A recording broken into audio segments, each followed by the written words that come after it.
is a native-owned, community-supported, cozy, artsy coffee shop which offers roasted on-site beans, live music, and baked goods. Relax in the beautiful outside patio. City Pages writes, voted top 10 coffee shops.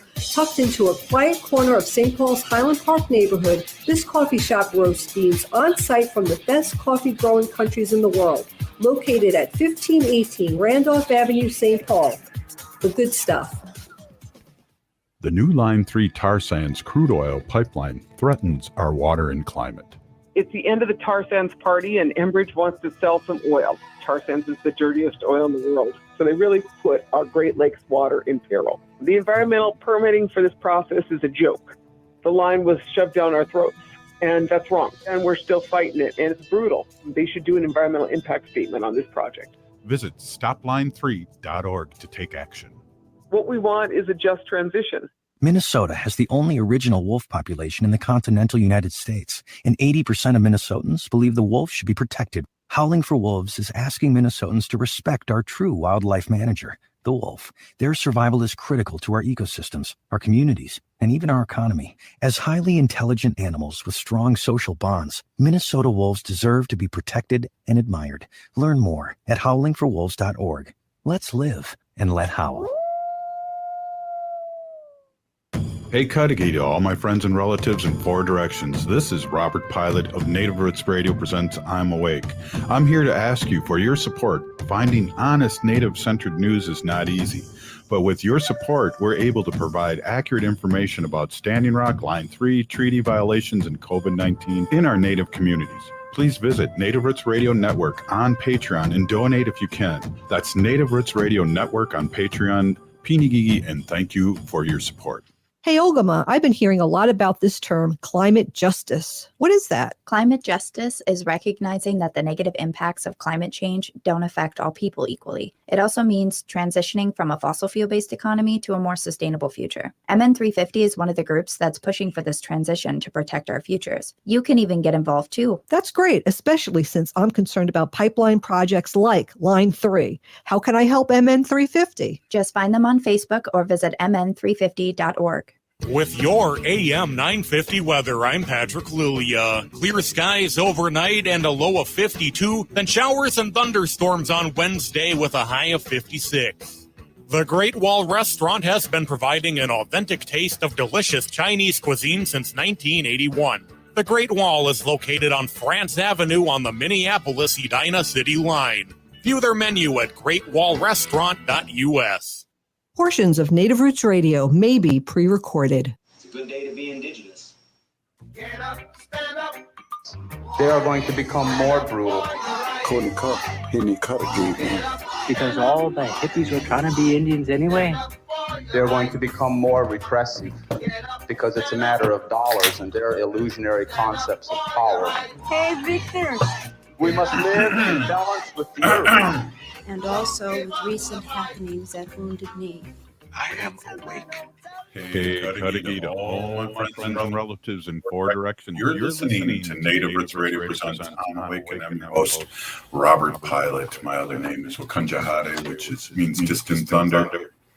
And we discuss local and national and events all over Turtle Island. And as you all know, Native issues are human issues, and human issues are Native issues. This portion of the show is brought to you by the Twin Cities American Indian COVID-19 Hotline. Call them at 651-304-9986. They're open Monday through Friday from 8 a.m. to 8 p.m.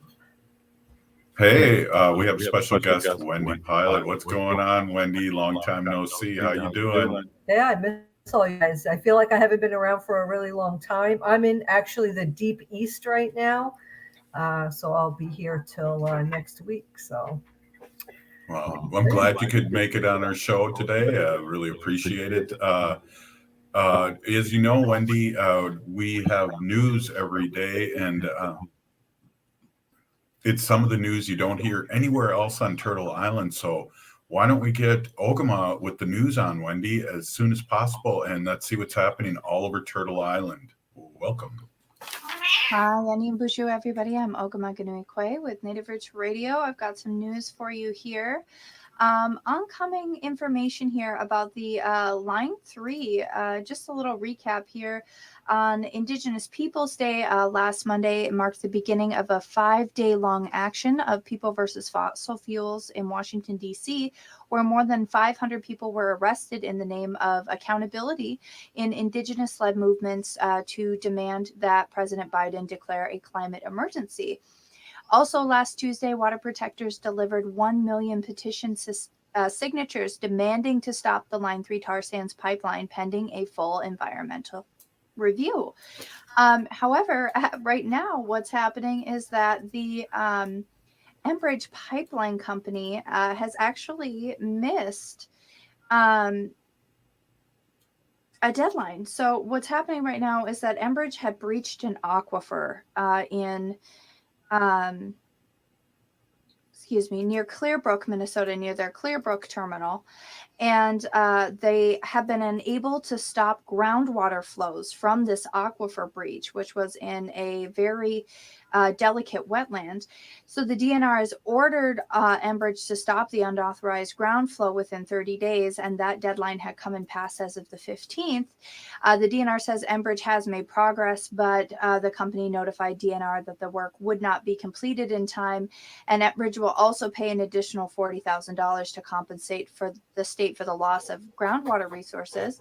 But the DNR is also investigating 2 additional sites of uncontrolled flow due to breaches of the confining layers of artisan aquifers in 2 different other locations. So they're claiming that construction was recently completed on the 337-mile stretch of the pipeline across Minnesota and began operating on October 1st. But so far as people on the ground have been able to tell is that the pipeline, what is known as Line 3 or what is marked as Line 93 in northern Minnesota, is actually not going all the way to Superior yet, likely because of these breaches that they've had. So I just wanted to give an update on Line 3. Another awesome thing that happened today was that there was a webinar today on ongoing coverage about rights of nature lawsuits. So if you have not heard yet, the White Earth Nation has sued the Minnesota DNR on behalf of the wild rice, giving wild rice basically legal personhood and suing on its behalf. Because of the amount of water that was taken from Minnesota, the wild rice on the White Earth Reservation has suffered a really bad year. Wild rice needs abundant fresh water to keep growing. And I know Nancy Beaulieu was in on part of that webinar today, but that webinar, I just got to say, was put together by Movement Rights. And I just got to say, it gave me some serious hope with these rights of nature cases. They were explaining that giving legal personhood to lakes, rivers, and streams and those kinds of things initially started really slowly. There was about 50 cases, 5 to 50 of those cases that were happening worldwide as of about a year ago. And in the short span of a year, there's now about 250, and many of them are active, and they're in like 37 countries on 5 continents across the planet right now, where mostly indigenous people are leading the way to give Mother Nature rights of legal personhood. So that is really, really exciting. And I just wanted to make people aware that if you haven't looked it up yet, look up some rights of nature cases. Go check out stopline3.org. Go check out Movement Justice, those kinds of places, and make sure that you are, Movement Rights, not Movement Justice. And get involved with finding out some of those things. If you haven't done anything about this yet and you're wondering what you can do, doing something is great. Many of the people who are on the front lines for the Line 3 and other environmental issues are actually going to be going to the climate summit in Glasgow, Scotland, coming up here in the coming weeks. I know great-grandmother Mary had been talking about it, and some other leaders within this movement have made the commitment to travel and to bring our voices to the International Climate Summit coming up here. And that is also something that we need to be thankful for, because having our voices in those places is really important. News on the Line 5 pipeline. Breaking news today. This morning, in accordance with Governor Whitmer's order to shut down Enbridge's Line 5, a Michigan water protector has taken direct action to shut down Line 5. An unidentified Michigan water protector said that Enbridge has no legal right to operate this pipeline, and the continued operation of Line 5 is an imminent threat to their life and to the lives of untold number of other people and living beings. All other routes have been exhausted. Enbridge has been operating the pipeline illegally since May 12th, and direct action must be taken to enforce the governor's order and begin healing Mother Earth. So Tuesday morning, this morning, outside of Vassar, Michigan, the water protector called Enbridge first and asked them to turn off the pipeline safely. Then, clad in safety gear, the water protector approached the line and safely and non-violently halted the operation of the pipeline. Valve turners have previously shut down Line 3 and Line 4 in 2019, and in 2016, 5 valve turners across the country shut down 15% of the United States daily oil consumption. I don't have any news on whether or not that water protector was arrested or what that looks like, but I did share the video to the Native Roots Radio Facebook page if you get a chance. It's a pretty epic video from what I've seen of it. If I have any more news on how we can support that water protector in their legal fight, I will let you know. In world news, there is in Mexico City, there was a controversial Columbus statue that stood in the center of the square in Paseo de la Reforma, and it's actually going to be replaced. The Columbus statue will be replaced by a replica of a pre-Hispanic carving of an indigenous woman. And the stone sculpture that is the replica of it was unearthed earlier this year in January along the Gulf of Mexico and was dubbed the Young Woman of Omaha, and the village where it was discovered buried, but the true identity of the figure remains a mystery. So now the replica will be about 3 times the size of the 6-foot-tall original, and will be replacing the Columbus statue in the center of Mexico City, which is really, really great to hear. As we all know, Columbus was a jerk, and Columbus Day can be gone, right? Yeah, I heard he was a joke. So, I think she's hey, Catching an echo on you today. Yeah, no, I don't know what's going on, but I don't like it. Hey, you're listening to Native Roots Radio presents I'm Awake, and up next, Nancy Beaulieu. We'll be right back after this short break. Wendy. Stay with us. Wendy. Say it. Stay with us. There you go.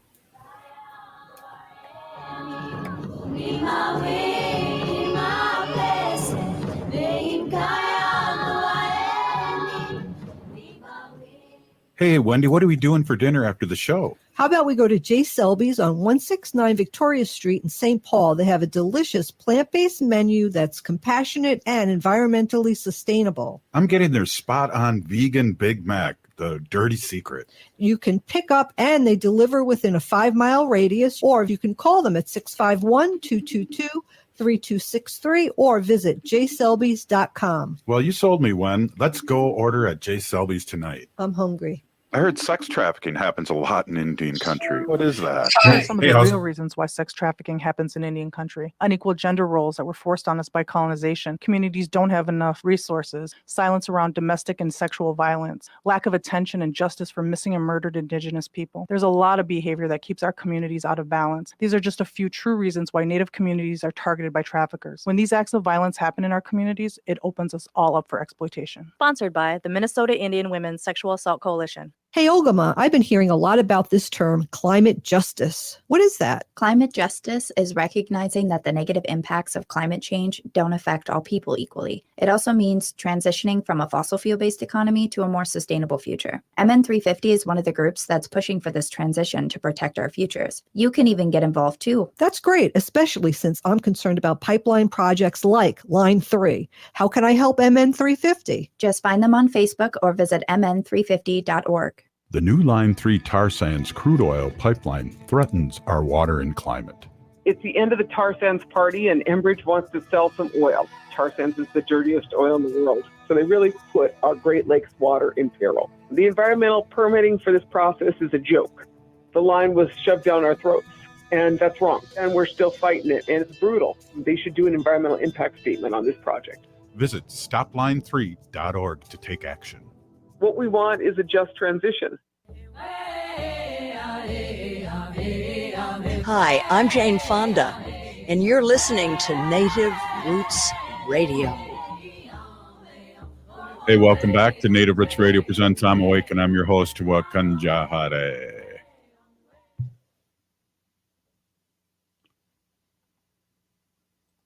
All right. It looks like Wendy is. This portion of the show is brought to you by MN 350, a grassroots organization fighting for climate justice.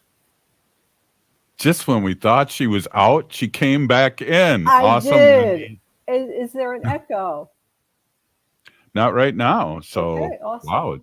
Thank cool. you. Well, hang with us. I'm going to mute myself. Cool. We have Nancy Beaulieu of Bimi'ji 350 on the line, and we haven't talked to her in a while. And let's say hello, Nancy. Well, bonjour, Robert. It's nice to be back.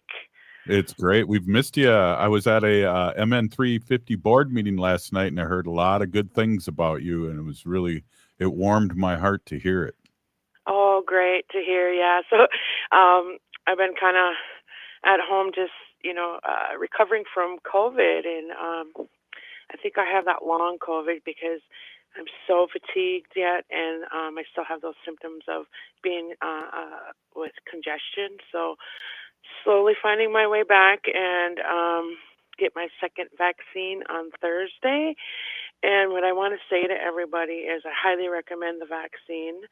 I almost lost my sister to COVID. She was airlifted, and it was scary. And it was scary enough to say, hey, am I going to take a chance with dying from COVID, or am I going to take the vaccine? And I had to make that choice, Robert, because, again, I had to remind myself we're here to protect our children and our elders. And unfortunately, we have to say goodbye until later. One of our elders here in Leech Lake on Monday, he was fully vaccinated but still died due to complications of COVID. So, I'm not forcing anyone to get a vaccine, but what I'm asking people is please, when you're out there, you have to mask up still, because our children aren't vaccinated, and obviously our elderly and our medically vulnerable people are still at high risk, vaccinated or not vaccinated. So it's really sad to see a lot of our relatives not wearing their masks, but I think we're getting a little better at it. But we really need to put our children and our elders, first and foremost. And I'm very fortunate to wake up today and have another day. And I guess I got more work to do, Robert. Yeah, we all got work to do, and I'm glad you're okay, and I'm glad your family's okay, and this virus is nothing to mess around with. And it's interesting, too, because I've seen you all around masked up, too. So I don't know, one of those little things where you might have taken your mask off and had a puff of that Marlboro and then put it back on and might have got you some COVID there. I'm not sure.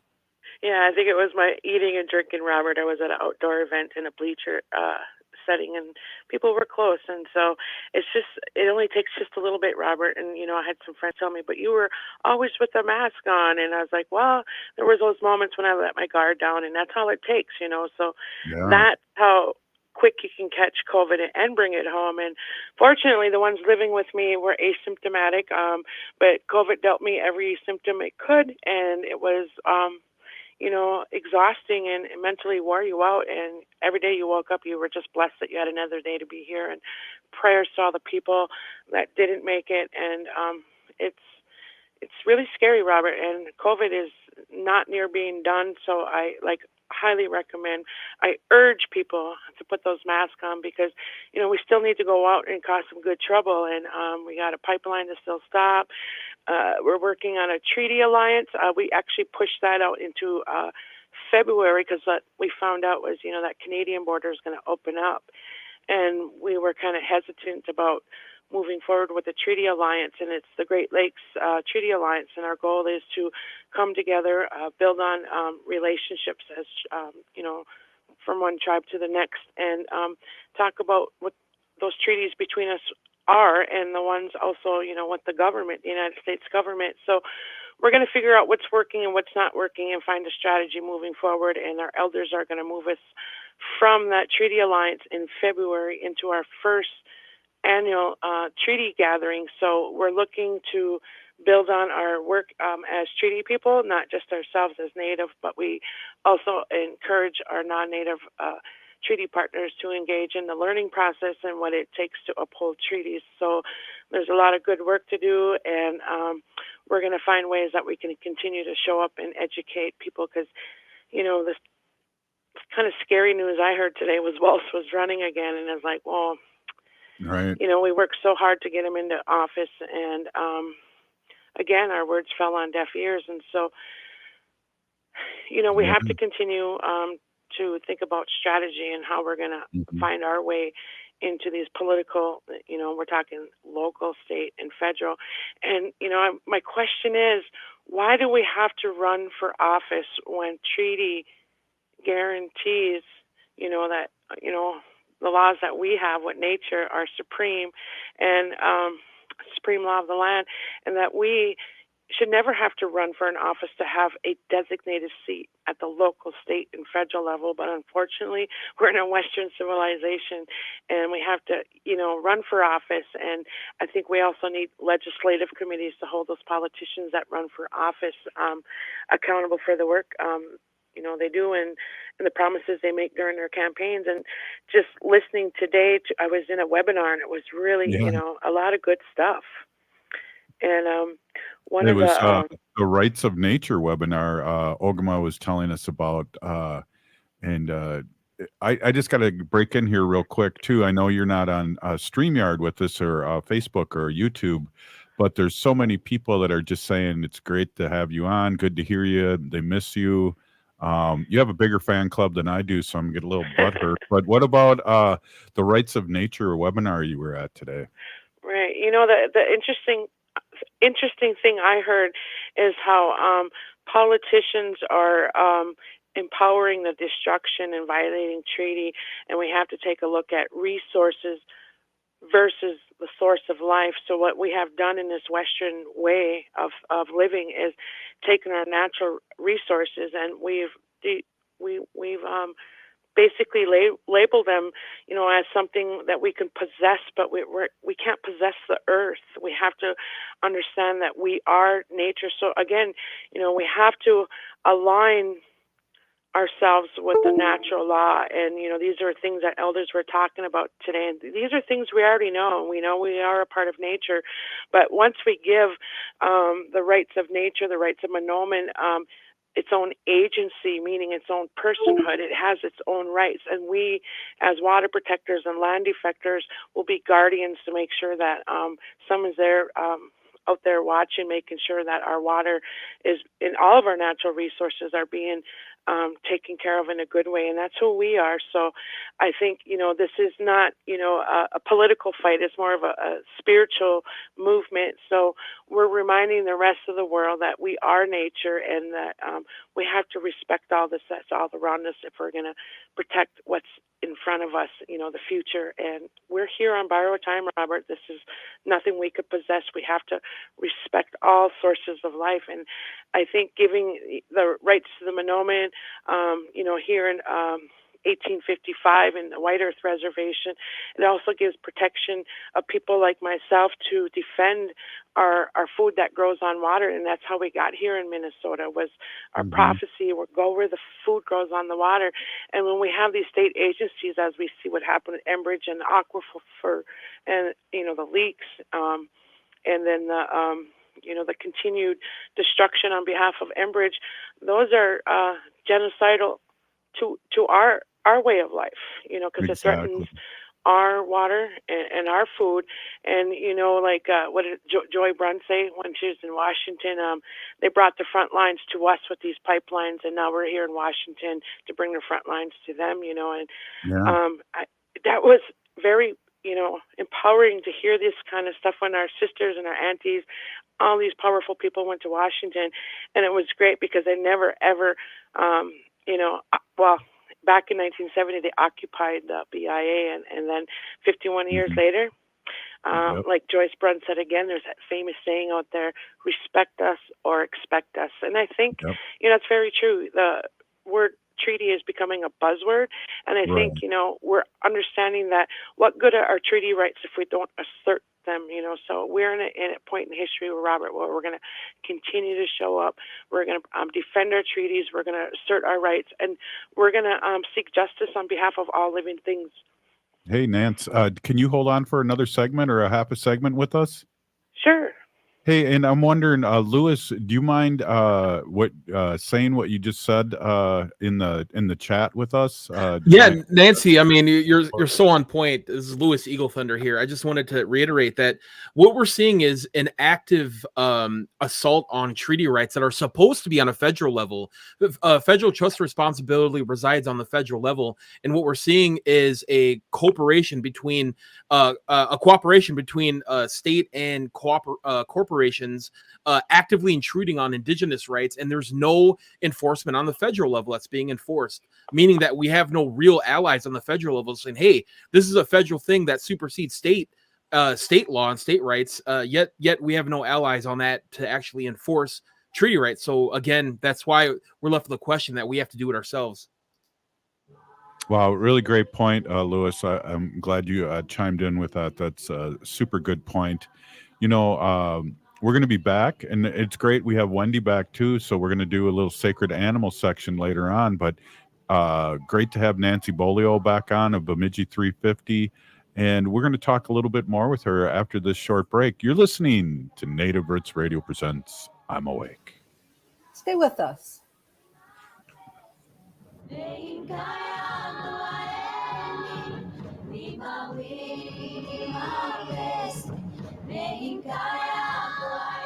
Minnesota has the only original wolf population in the continental United States, and 80% of Minnesotans believe the wolf should be protected. Howling for Wolves is asking Minnesotans to respect our true wildlife manager, the wolf. Their survival is critical to our ecosystems, our communities, and even our economy. As highly intelligent animals with strong social bonds, Minnesota wolves deserve to be protected and admired. Learn more at howlingforwolves.org. Let's live and let howl.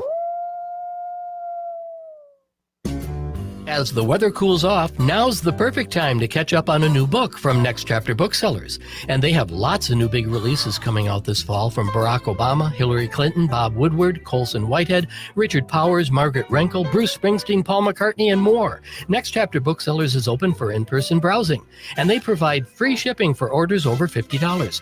Plus, they sell a wide selection of puzzles and games, open 10 to 5 daily and noon to 5 Sundays. More at nextchapterbooksellers.com. Hey, Wendy, what are we doing for dinner after the show? How about we go to J. Selby's on 169 Victoria Street in St. Paul? They have a delicious plant-based menu that's compassionate and environmentally sustainable. I'm getting their spot-on vegan Big Mac, the dirty secret. You can pick up and they deliver within a 5-mile radius, or you can call them at 651-222-3263 or visit jselbys.com. Well, you sold me one. Let's go order at J. Selby's tonight. I'm hungry. Hello, Minneapolis. Make sense, make progress, make a date, make an appointment with me. Weeknights from 10 to midnight here on AM 950. Hi, my name is Frank Brown, owner of Minuteman Press Uptown, and I'd like to tell you why you should choose us for all your printing needs. While it's true Minuteman Press Uptown provides the highest quality printing services and graphic design, there's another important reason why you should choose us.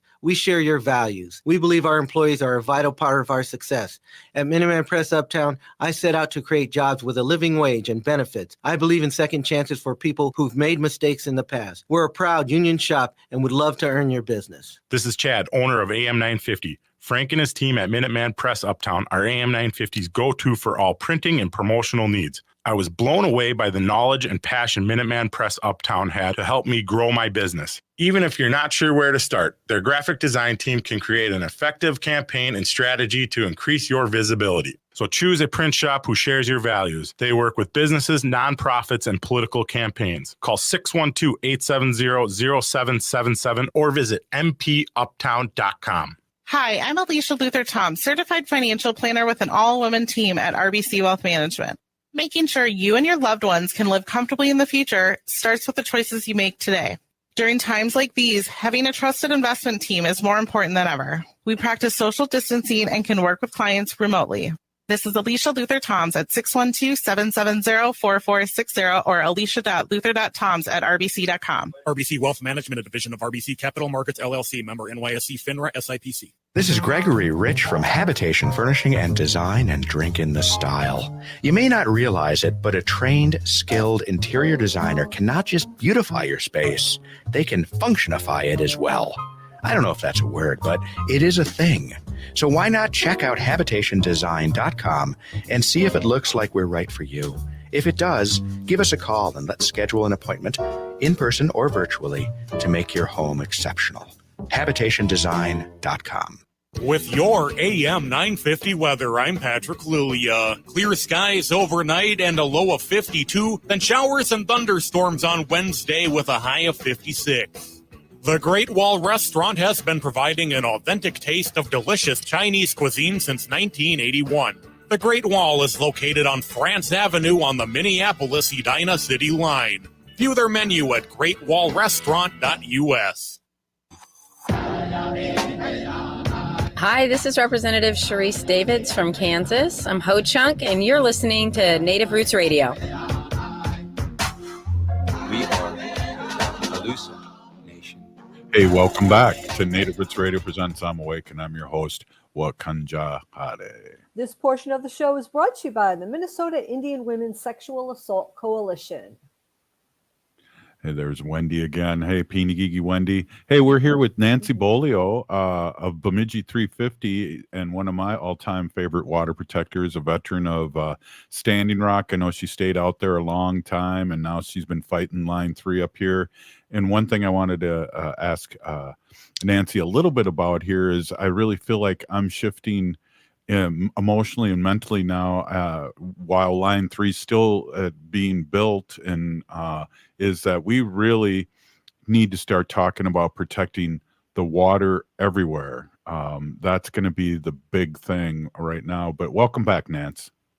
Yeah, thanks for having me. And, I want to say wherever, the water is, the same spirit's always there. So, yeah, we have to protect water everywhere because it flows, and everything is dependent upon what that water gives. And that's, our first medicine and a life giver. So I think we all should step it up and find, even if there's just small ways, find a way to help, just sacrifice, one day of the week and say, I'm here for my children and the future, and this is what I could commit to. And there's all kinds of different ways. All you just need to do is reach out to one of your favorite orgs, and they'll help you find ways you can do that. And, what I really wanted to focus on, was just last week, it was, Indigenous Day on the 11th. And I wanted to say, what my good friend, my coworker, Joe Morales would say, and I think you would agree, Robert, that every day is Indigenous Day, right?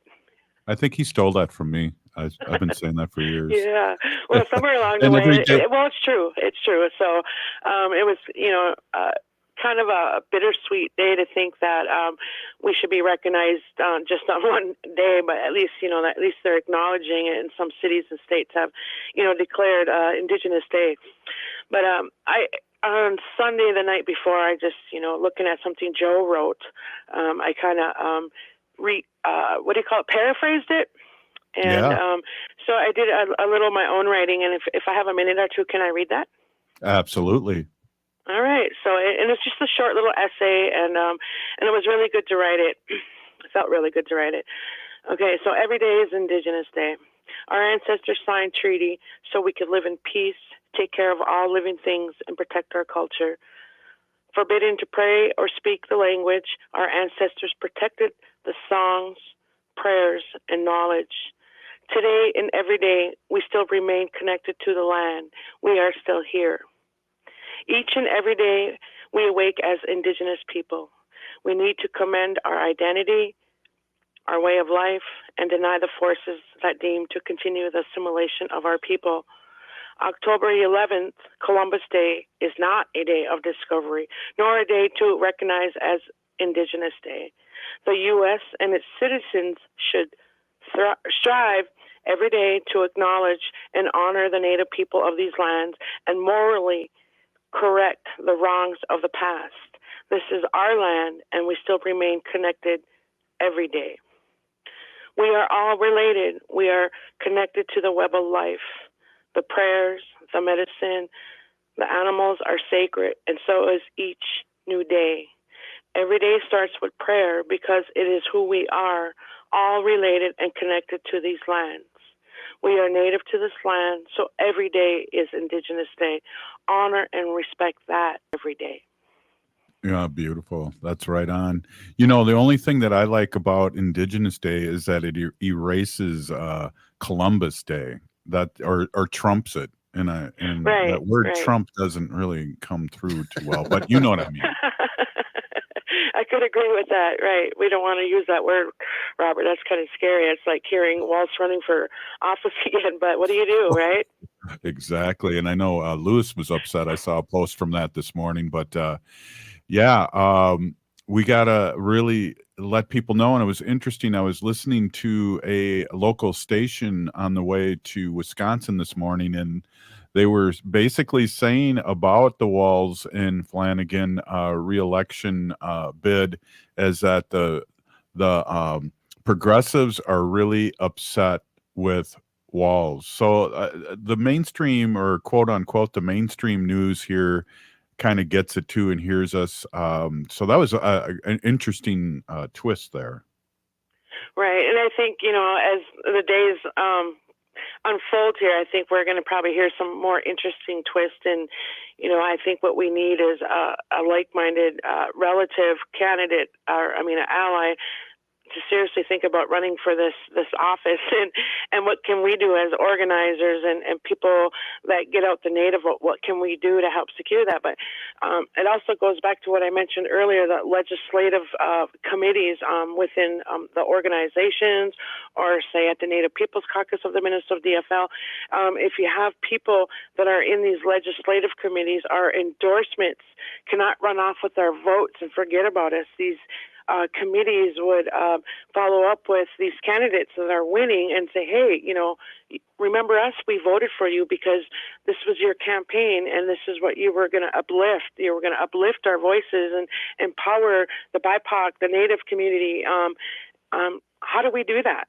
You just don't get to leave after November 3rd and run with our votes. We've seen that so many times in the past. And, looking back at this last election where people were pissed off at Trump, they showed up because they couldn't stand Trump, right? But you know what? What happens when you can't stand someone and you show up to support them? And what does that mean to Wallace? What he's done to Indian country? How do they plan on campaigning? I think what it means is when there is campaign stops, there will be people speaking their minds, and that's going to be a good thing.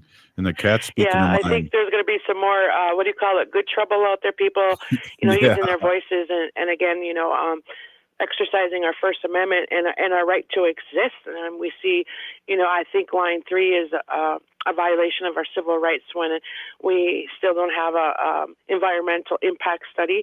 And Robert, I think there's an action taking place.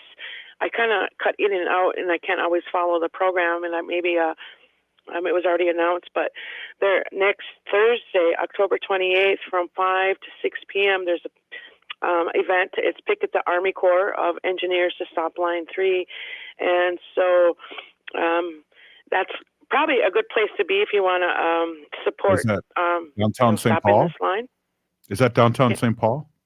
Yeah, it says that they're going to demand the Army Corps of Engineers to stop the Line 3 oil pipeline until a full environmental assessment has been done, and that they have the duty to assess the impacts for the land, the water, and the people of the area, and a full assessment was never done. So they're charged with overseeing that this assessment is done, and obviously they fail that. So people are going to go down there and picket that, and they're also going to support students walking out to stop Line 3 earlier that same day. So I would encourage people to participate Thursday, October 28th, if you're in the metro area, and make sure I have the right address here. Yeah, it's right at the Army Corps.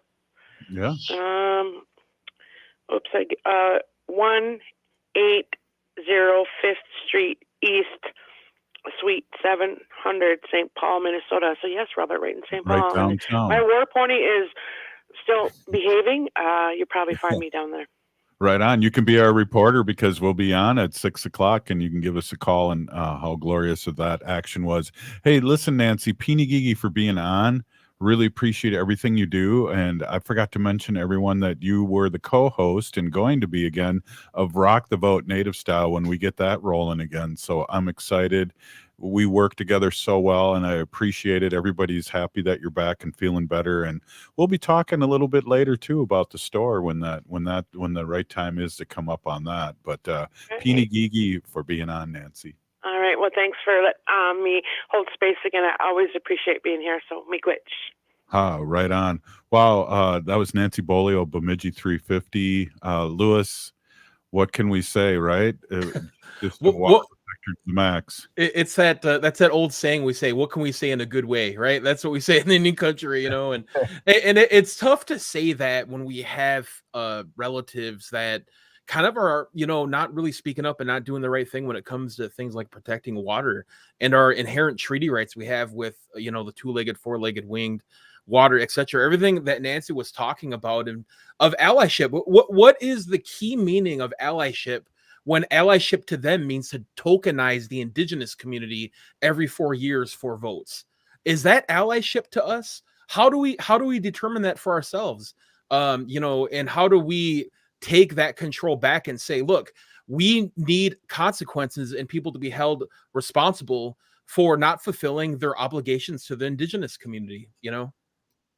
Yeah, that's so right on. And one of the things too, Lewis, and you've been political for a long time too, is I think what was different in this past election was not only did the native vote get out, but the native vote not only helped Walz and Flanagan, but they also brought in a wave of progressive people and native people. We had 13 candidates, and I think 10 of them won, or maybe it was 15 and 13 won, that were on our show during the last political cycle. And so to amplify these other votes too and still get the rock the vote out, it's going to be a touchy thing, because I think people are upset with maybe the governor, but yet we have to really encourage them to vote for people like Peggy Flanagan, Heather Keeler. There's so many other people up in the deep north that ran, and there's other natives too that are going to run again. You know, Sheila Lamb's going to be running again. And so we just got to really support them. And so it's going to be tricky, Lewis. And it's important to understand that the indigenous vote matters in 2021. It's going to matter here on out. When we look at what happened in Arizona and New Mexico, when we talk about getting Democrats elected, the Navajo Pueblo people came out and vote and made a change in those areas. We talk about redistricting, gerrymandering, all these tactics against not only indigenous people, but the African-American community as well. We're up against basically establishments that don't want to change. And we are inherently people of change as indigenous people. Well, you know, my favorite St. Louis is the left wing and the right wing come from the same bird. And that's an old native, at least a couple years, native saying. But hey, up next, Wendy Pilot makes her gallant return here on Native Roots Radio to talk about whatever she wants. So, hey, she does our sacred animal section, and so we're glad to have her back. You're listening to Native Roots Radio presents I'm Awake. Peeny Gigi to Nancy Beaulieu and Lewis, as always, for your super input. We'll be right back after this short break. Stay with us. When we heal from our traumas, when we face our fears, let go of our addictions, when we relearn our values, when we live our teachings, respecting our elders, cherishing and honoring our children, when we honor and take care of our spirit, there will be no room left for sexual violence. Sponsored by the Minnesota Indian Women's Sexual Assault Coalition. If you're hurting in your relationship or have been affected by sexual violence, you're not alone. Strong Hearts Native Helpline can help you through these difficult and uncertain times.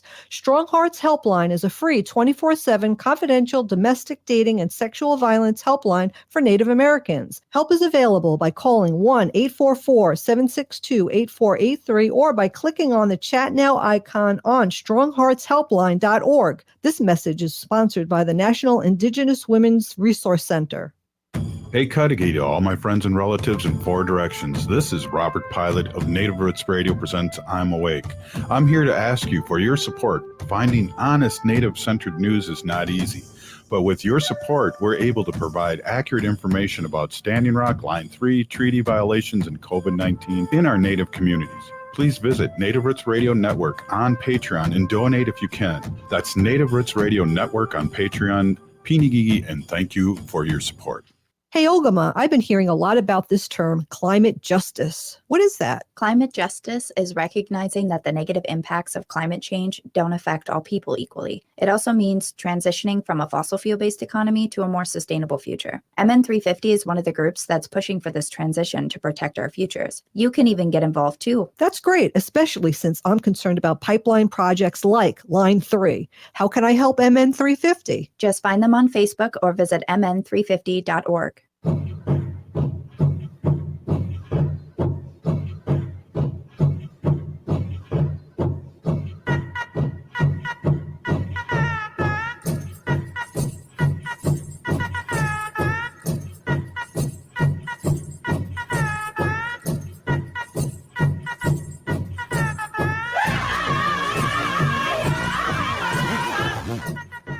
Hey, welcome back to Native Roots Radio presents I'm Awake, and I'm your host, Robert Pilot. This portion of the show is brought to you by Howling for Wolves, protecting wolves for future generations. Ooh. There it is. I wondered if you could read the rest of that, if you have that handy, about the upcoming event for Howling for Wolves. They have that great Native artist, and it's going to be, I think, coming up really soon. And then one thing too, while you're looking for that, and I don't want to cut into your segment, Wendy, but the old band called they're going to be in town right now, and I just got tickets tomorrow, and it's formerly called the Tribe Called Red, Lewis, and they're going to be rocking tomorrow night. Halusa Nation. Yeah, exactly. Do you have that, Ogimaa, by any chance? Go ahead. Yes, I do. So Howling for Wolves invites you to their fundraiser where they'll be featuring singer-songwriter Jen Hewitt. Jen is an accomplished Native American songwriter who captures the wolf spirit. She will lead in story and a sing-along. You can visit howlingforwolves.org/event to help wolves and for complete event information. Again, Howling for Wolves is hosting a fundraiser with singer-songwriter Native American Jen Hewitt on October 24th from 2 to 4 p.m. at the Downtown Park Pavilion in Hopkins, Minnesota. Wow, thanks a lot. Hey, I want to introduce my beautiful and awesome wife, Wendy. Wendy's been an animal advocate for many years, and she's been doing this great segment on our sacred animals for almost 4 years. And until Lewis and Ogimaa came around, it was everyone's favorite segment, and now it's everyone's really favorite segment. So welcome, Wendy. Maybe Love second ya. best. Maybe second best now. Yeah. Hi, everybody. My name is Hanaji Hihani, and that means cares for them. And I was given that name by my Dega Curtis. So as always, Curtis, I always like to thank you for that beautiful name. Curtis goes by Mashke Hanajinga, which means walks on white clouds. And as everybody knows or may not know, I am in the deep east right now. I am in New York on Long Island. I'm actually on the south shore of Long Island in a city town called Long Beach. And I spent a lot of time here during my formative and young years. It's always been a really favorite place of mine. There's, the Atlantic Ocean, the beach, and the Long Beach Boardwalk. The Long Beach Boardwalk runs about 2.2 miles long, and it's 50 feet wide. It has a bike path in it and walking paths. And as you walk up and down the boardwalk, you can see the beautiful, beautiful Atlantic Ocean. And while I was walking on the boardwalk just the other day, I came across these two murals that were actually painted right on the side of the building. And it really inspired me to really talk today about how we need to keep our oceans clean. We need to really take care of our marine life. And if you, for those who are not watching this on Facebook, one of the murals is a turtle, and he has netting wrapped around his neck and back feet, and he's kind of tangled in it. And in the net is filled with all ocean garbage. There's a stop sign in it. There's plastic bottles. There's all kinds of stuff. And the turtle is being lifted up by a bunch of seagulls, and he is flying through the air. The other mural is a seal that has a whole bunch of balloons that were released into the air, and the seal is being tangled up in these balloons, and also looks like pelicans are lifting the seal up into the air. So I wanted to really talk to people about balloon releases and just trying to keep our oceans and waters clean for our wildlife and for the environment too. And Robert, as we spend a lot of time out on the Mississippi River in Minnesota, I don't think there's a time that we're ever out on the river on the pontoon where I don't get my net out and start scooping plastic waste, spray paint cans, because of all the graffiti along the side of the Mississippi River on different types of structures, plastic bottles, oil, like plastic oil bottles and all kinds of stuff. Yeah. And it really seems really disheartening that we see that in the Mississippi River. But I found an article that is, let's see here. Well, one of the things, Wendy, too, and I think she just froze up. One of the things too about when we do pick up things from the river, a lot of it seems like it's trash from people that are having like little fires on the side of the road, and or not the side of the road, side of the river, and then a wave comes in and then washes it in, because like who would be in the middle of the Mississippi with a paint can, who would be out there drinking bottled water in the middle of a river? So it's people that aren't picking up uh, their stuff on the side. And I think Wendy's frozen, but Yeah. we'll have to tell her that. Do you want to jump in, Lewis, real quick? Yeah, I remember I lived off of Mississippi. They're off Marshall Street. I think that's in Northeast. And it's surprising just how much garbage just accumulates on the side. It kind of makes you feel bad because, I mean, a lot of this can be completely, detrimental to not only wildlife, but small animals, cats around that area, all these things. And we think about plastic bottles and balloons and everything else going on. I mean, even fishing line. If you are, a person that fishes, it's so easy to leave your stuff there or leave your stuff in bags. And, I grew up fishing and I know what it's like to just have to pick it up. But you see other people leave their stuff over there time and time again. This is easily avoidable. Just pick your stuff up. This isn't that hard. I mean, this is stuff we learned in third grade, Ogimaa. What do you say? What do you think about that? Yeah. Exactly. When we were little kids, they taught us, to pick up after ourselves and to never litter. And as adults, I wonder what level of entitlement you have to walk around the world and Right. my trash wherever I feel like it, And, I don't live very far from the Mississippi River, in a few hours north of the Twin Cities. And down by where I am near the Mississippi River, there's a good chunk of our homeless population in the summer that lives down near the river, but there's nowhere nearby that you won't get a fine for using a trash can, which is another like absurd thing that, garbage cans are something that you can't just freely use as you walk by to make sure to keep the environment clean, that you might have to pay a fine for trying to do the right thing to keep a fishnet or a plastic wrapper out of the mouth of an animal. I mean, it just blows my mind that, I understand large dump sites or something like that, but if anybody's walking by my house, you feel free to use my garbage can if you need to, The sad thing, you guys are younger. I remember people parked in a four-way stop emptying their ashtray full of cigarettes. And we know those filters don't break down for 200 to 300 years.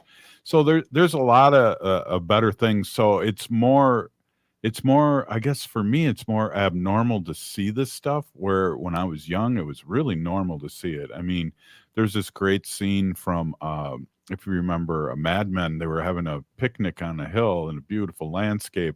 And when they were done with the picnic, they just shook out everything off the picnic thing and left all the trash. And that's the way people were back then. That reminds me of Anchorman, when Will Ferrell's eating that burrito and he just throws it out the window and hits Jack Black off his motorcycle. But it's true. I mean, this is the evolution of environmental, of decades of activism, people caring about it, and caring about, what happens to your cigarette butts. Those toxins go in the river, and guess what? Those toxins end up getting eaten by fish and cause irreversible damage to our waterways. Here's Wendy back. Exactly. Hey, Wendy. Thank you so much, Wendy, for coming on. We got 5 seconds. We're still here. We are the seventh generation. Free. Hi, I'm Scott Shambot from Shambot Family Dentistry. We're the fear-free, shame-free dental office.